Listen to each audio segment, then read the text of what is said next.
Fundamental batch roll number 169 GWRDC AA માં rank 1 છે. Yes, welcome Jainam.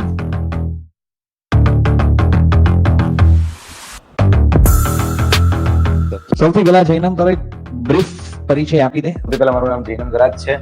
હું એક બોટાદ જિલ્લાના નાના અમથા એક ગામ જસ્સા કરીને એક ગામ છે ત્યાંથી બિલોંગ કરું છું. ચાલો કોઈ તૈયારી કરવી હોય તો સટીક કઈ રીતે તૈયારી કરવી જોઈએ?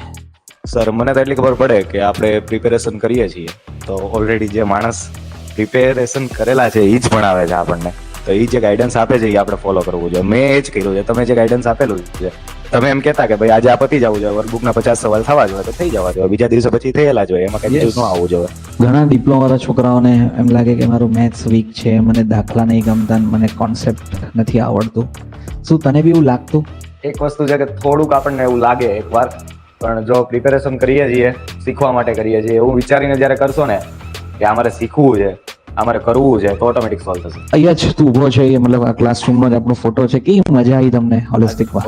ખૂબ મજા આવી ગઈ છે. અહીંયા જ બેસતો હું સરના લેક્ચરમાં, અહીંયા જ બીજી બેન્ચ પર જ બેસતો અને ત્યાં બેસીને આખું ફ્લુઇડ મિકેનિક્સ અને ટ્રાન્સપોર્ટ, સોઇલ મિકેનિક્સ બધા જ સબ્જેક્ટ સરે ખૂબ જોરદાર ભણાવ્યા છે, કાંઈ ડાઉટ નથી.